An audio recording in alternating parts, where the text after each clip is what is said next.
Bismillahirrahmanirrahim. Assalamualaikum warahmatullahi wabarakatuh. Sallallahu ala Muhammad. Ketemu lagi. Hari ini aku mau membahas judulnya saat harapan hancur, apa yang harus dilakukan oleh seorang muslim. Kita tuh pasti di kehidupan sehari-hari udah berdoa siang malam, full doa, minta, usaha, segala macam. Tapi kok ngecewain ya hasilnya? Pasti manusiawi. Pasti kita punya pikiran seperti itu, perasaan seperti itu. Terus kayak kerjaan yang diharapin tuh gagal. Nah, kayak aku tuh udah pede kemarin itu masukin suami ke suatu perusahaan yang ada di sini. Terus udah pede nih, udah istilahnya tuh minta tolong sama temen gitu untuk masukin suami udah oke, udah ke bagian supervisornya, branch manajernya. Kirain memang, oke nih, ini nih hidup aku berubah nih. Nah, begitu, punya pikiran begitu. Ini suami aku kerja, oke, aku pasti bisa ini. Pasti aku bisa begini, begini, begini. Itu menurutku kan kayak aku mengatur keuangan lagi deh harus bisa. Eh, tapi ternyata ternyata apa? Suamiku udah sebulan nggak dipanggil setelah interview. Nah, ternyata suami aku tidak masuk dengan alasan yang ya kalau menurut aku sih kayak di luar nalar sih, tapi itu hak mereka ya. Nah, itu kan kayak kerjaan yang aku pengen untuk suami aku ternyata gagal gitu kan. Terus sama temen, sama sahabat, tiba-tiba tuh nggak temenan lagi. Tuh putus lah kita sama teman-teman kita dulu. Terus kayak usaha yang udah dibangun selama ini harus merugi atau tutup total gitu ya. Hati hancur pasti karena kita manusia. Ya karena kita itu masih punya hati ya. Jadi tuh kayak wah ini kok di luar prediksi semua sih kayak gitu ya. Pasti kita nanya ke Allah kok, "Ya Allah kok jadi kayak gini? Kok kerjaan yang aku harapin nggak dapet? Kok hubungan aku sama teman-teman hancur? Kok usaha yang udah aku kerjakan bertahun-tahun kok malah rugi hanya karena ada satu masalah?" Nah, kayak gitu. Pasti ya teman-teman ya. Kalau memang kita lagi ada di titik ini, jangan skip video ini dulu ya. Mana tahu video ini bermanfaat untuk kita semua. Jadi kita coba belajar saat harapan hancur itu apa sih yang harus kita lakukan gitu loh. Semua itu bikin kecewa tuh apa yang harus kita lakukan. Nah, yang pertama, kalau apa yang kita inginkan itu gagal, itu kan, bukan berarti hidup itu hancur ya. Satu, ya kayak aku tadi suami kerja, wah ini bisa nih, ya di benak aku tuh aku udah ada planning A, B, C, D, E. Nah itulah apa yang kita kita inginkan tuh kan belum tentu itu yang terbaik untuk kita. Menurutku suami kerja di situ baik, udah aku planningin baik, ternyata pasti Allah bilang itu belum saatnya atau Eka kamu nggak mungkin apa suami kamu tuh nggak bisa kerja di situ. Kayak gitu ya. Terus kita tuh pasti bisa berpikir ya yang kita pengen itu yang terbaik. Nah, tadi aku bilang padahal belum tentu. Kita tuh cuman lihat tuh apa yang belum kita capai. Yang kita lihat tuh apa yang belum kita capai. Padahal Allah tuh lebih tahu kita itu dari awal sampailah akhir dari kita. Awal brojol sampai kita tuh meninggal dunia tuh Allah lebih tahu kehidupan kita. Nah, kalau kita ingin sesuatu tapi nggak sesuai sama harapan, ya jangan putus asa dari rahmat Allah, terus berdoa, terus apa yang kita pengen itu nggak sesuai dengan hasilnya, nah itu pasti itu yang terbaik lah untuk kita lah. Kayak aku pertama kali tahu kayak gitu kecewa sedikit aja, tapi aku mikir ya Allah ada Allah kok.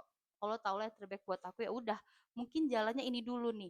Tapi Allah justru kasih aku jadi bikin akun YouTube, jadi bikin akun TikTok, Facebook, kan aku nggak tahu, ini aku nggak ada di pikiran aku untuk bikin seperti ini. Tapi inilah jalan keluar setelah Allah kasih suami aku gagal di perusahaan itu. Nah, yang kedua, jangan malah jauhin Allah.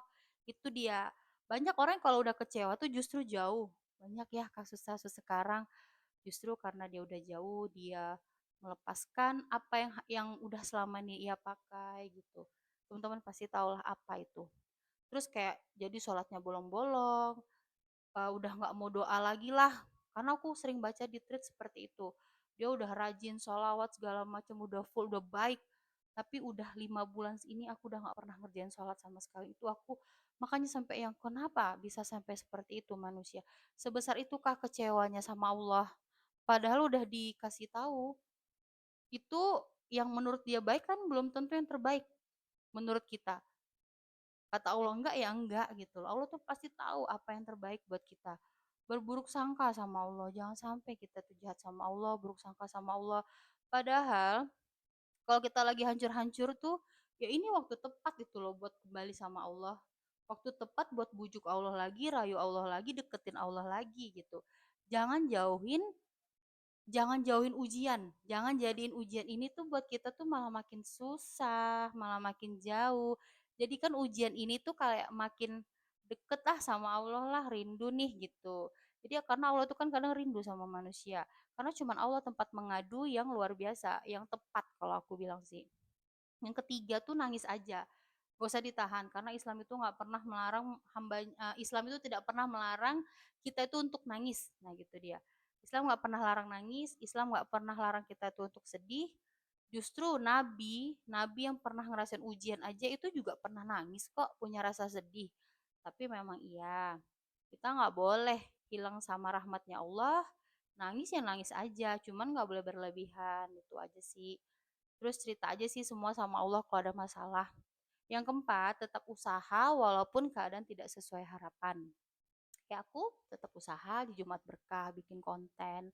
Aku nggak tahu apa hikmah di balik semua ini, tapi aku tetap jalanin aja sesuai dengan apa yang Allah arahkan di hidup aku. Ketika gagal, memilih berhenti, jangan. Ketika ditolak, nggak mau coba lagi, jangan. Aku udah berapa kali gagal, ditolak, tapi aku terus-terus coba. Ketika kecewa, hilang semangat hidup. Enggak dong, nggak di aku banget itu. Islam ngajarin kita untuk tetap bangkit. Ya harus, karena gagal itu bukan selesai. Ditolak bukannya nggak berharga. Ditunda bukan berarti tidak dikabulkan. Ingat ya, ditunda bukan berarti tidak dikabulkan. Masih banyak orang yang hidup yang lebih dari kita. Karena apa? Ketika kita masih hidup, ini kita masih sehat, berarti itu masih ada rezeki. Kan kalau kita meninggal ya rezeki selesai. Kita masih hidup berarti rezeki masih ngalir. Udah gitu aja sih. Yang penting jangan jangan lupa doanya, sholatnya jangan bolong-bolong lagi. Yang kelima, ambil hikmah dari setiap ujian. Hari ini kita memang belum paham ya, kenapa lah Allah ini kayak kemarin kok nggak itulah yang suami aku nggak lulus gitu kan di perusahaan itu, kenapa gitu, apa suami aku nggak qualified gitu, apa nggak bagus gitu kan, pengalamannya banyak, tapi kan ternyata jawabannya yang baru ketemukan sekarang. Oh, aku disuruh jadi konten kreator gitu, aku usaha Jumat Berkah, setelah nanti aku bisa usaha pudingku lagi, aku bisa usaha ya apa, aku misalnya bikin makanan yang ready to eat, kan bisa seperti itu, nggak ada yang tahu ke depannya, itu aja sih. Kita tuh sadar kalau udah bertahun-tahun, nah seperti aku, kita udah sadar nih pas udah nanti, udah sebulan, 2 bulan, bahkan bertahun-tahun gitu. Terus misalnya, apa sih, kayak ada yang gagal di kerjaan A, terus nggak taunya dia dapat kerjaan B yang lebih baik. Ada yang kehilangan seseorang lalu ditemuin sama orang yang lebih baik. Ada yang sulit hidupnya, terus malah jadi pribadi yang lebih baik justru. Itu jangan cepat-cepat nyimpulin kalau hidupmu tuh hancur karena tidak dikabulkan. Ingat ya, karena Allah bisa jadi sedang nyusun cerita yang lebih indah untuk kita. Itu dia. Teman-teman ingat ya, gak ada doa yang sia-sia, gak ada air mata yang percuma, gak ada kesabaran yang tidak akan dibalas oleh Allah Subhanahu Wa Taala. Jawaban dari Allah bukan sekarang, bukan dalam bentuk yang kita inginkan kadang. Tapi Allah pasti jawab dan kasih yang terbaik di waktu yang tepat. Tetap sholat, tetap berdoa, tetap husnuzon sama Allah. Ketika semua terasa mustahil, tidak ada yang mustahil buat Allah, itu aja sih. Nah, teman-teman sekian ya videonya. Intinya tetap usaha, tetap doa, tetap tetap berbuat baik, tidak boleh berpikiran jahat sama Allah karena Allah itu tahu yang terbaik buat kita, kapan yang terbaik untuk mengabulkan doa-doa kita. Kalau video ini bermanfaat, jangan lupa subscribe, like, dan komen, atau boleh share kemanapun yang benar-benar mungkin sedang ngerasain sakit, hancur. Itu ya teman-teman ya, semoga Allah selalu memberikan kita keimanan yang lebih dan selalu merahmati kita dalam hal apapun. Assalamualaikum warahmatullahi wabarakatuh.